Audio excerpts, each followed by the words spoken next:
Assalamu alaikum guys, maybe you have heard that our video with the title Atheists cannot answer these 3 questions caught attention a lot. Atheism, a view that constantly leads you to a dead end while questioning the universe. If you haven't watched the first video yet, you can watch it first. As towards eternity, we checked some of the comments written by the audience and let's see if they really answered the questions or not. Before we start the video, I want to say we saw that most of the objections were related to the comparison and analogies. But it doesn't make sense. We used analogies with the intention of making you better understand the existence of some basic logic rules. Since analogy is a quite practical way of conveying ideas and it's kind of magnifier zooming in some distant truths and making them appear more clearly, there shouldn't be any problem in using metaphors. It's necessary to focus on the meaning given in the example rather than the example. Okay, let's talk about the basic objections. We said that one cannot give what one doesn't have to another one. One cannot give what one doesn't have to another one. For example, let's say there are only 100 white balls in a glass sphere. What is the chance of a red ball to be chosen from this sphere?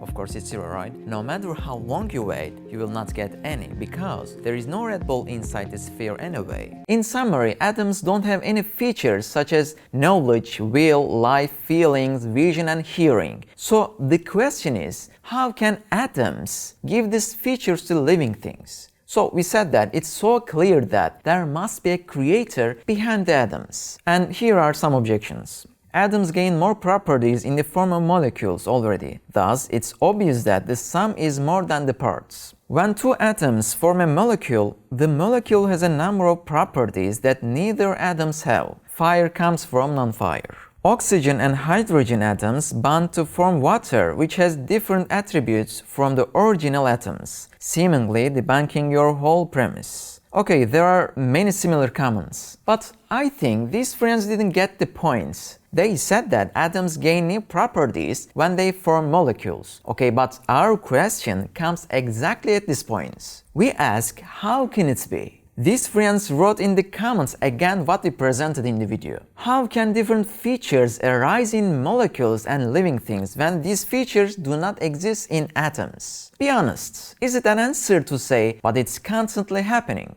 This is not to question the truth, but to imprison the mind to what the eye sees. Let's say we saw a man who could lift with his hands an enormous building which has 10 floors. We would definitely become astonished with that and look for some other cause behind. The fact that this man could do it every day wouldn't just normalize it. So it's certainly not an answer to say this happens all the time.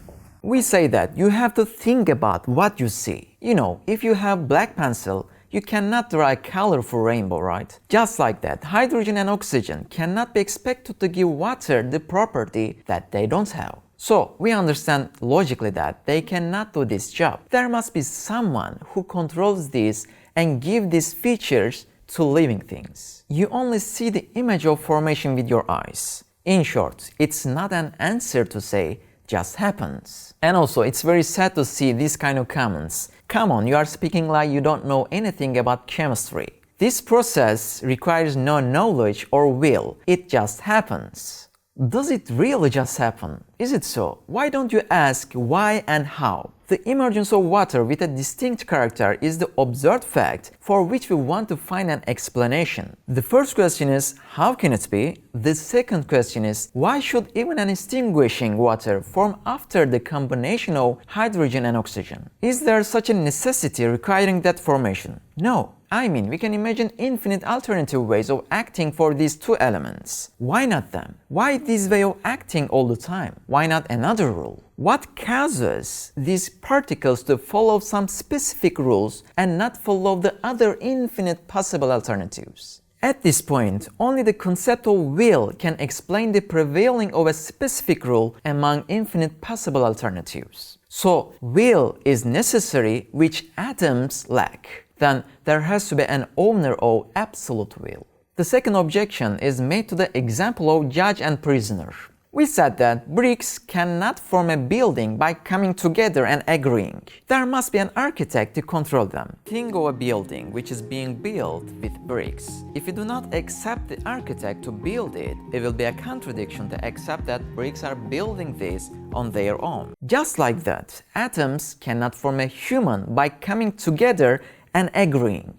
There must be a creator to control them. Bricks are prisoners, architect is judge. Atoms are prisoners, God is judge. Okay, here are some objections. There is no judge or prisoner, yet you assume both. Why is that? To assume that everything has to be ordered and commanded by something is just silly. Weird question and weird reasoning. Okay, the example we gave was to show a particular condition showing us the existence of a rule. And the rule is that two opposite natures cannot come together. Judge in the comparison stands for the nature of authority, and the prisoner stands for the nature of captivity. One of them is the subject, the active being, and the other is its object, the passive being. And these two natures are totally opposite to each other, like dark and light, hot and cold, existence and absence. Just as something cannot be existent or absent at the same time, it's also impossible for an atom to give orders and take orders at the same time. Otherwise, the atom will turn out to hold two contradictory natures. If all the atoms are considered as the captives of single authority of God, there won't be any problem and there is no opposing to logic as the natures are separate and they do not combine.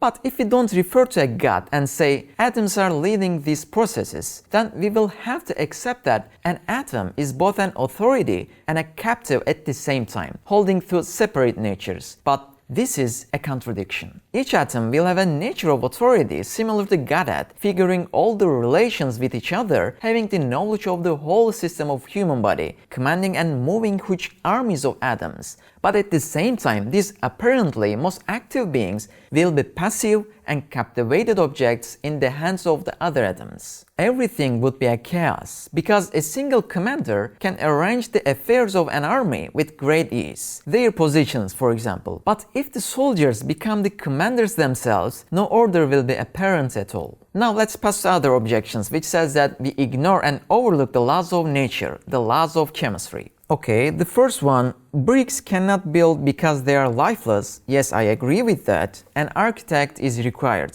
Okay, but you can't put atoms and bricks at the same point because there is such a thing as laws of chemistry. The second one, I have no idea how things like the law of chemistry work, therefore my gods. Okay, the third one, it's simple chemistry and physics. Okay, they say the laws of nature help us describe the natural phenomena and the processes. And they say that we can explain any natural phenomenon without mentioning God. Now, we should stop here and ask again, what do we mean by laws of nature? Lots of us even don't think about this, right? Laws of nature, laws of chemistry, laws of physics. What sort of being do they have? What is their essence and reality? In fact, it's only knowledge. Yes, they are only knowledge that we discovered.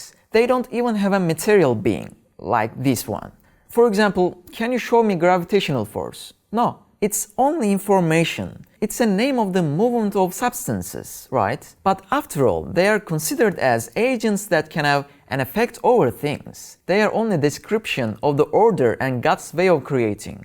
For example, we use grammar rules while writing sentences, right? For example, we use capital letters when starting a sentences. This is a rule. Okay, does this rule write a word? Or does someone write a word with this rule? The question is, who writes sentences? Of course, grammar rules are just a name of how we write. Just like that, laws of nature are just a name of how God controls the universe. The laws of physics or the laws of chemistry are the names of God's way of ruling the universe. The formation of water by the combination of hydrogen and oxygen is a chemical law. However, it's not the law of chemistry that creates water. This law is already the name of the formation. It's just a name. So it's God who creates water by this rule. The constitution of a state can only make known how the country is ruled. It cannot rule the country. Or the no smoking law does not impose any penalties by itself.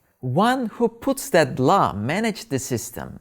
Likewise, the laws of nature only describe how God controls the world. So, it's not an answer to say laws of nature. Okay, these three proofs clearly show us that God exists, and these objections don't refute these proofs. We will make many videos on these topics. We will talk in more detail, inshallah. And we claim that no objections can refute our proofs. Don't imprison your minds to your eyes. Assalamu alaikum wa rahmatullah.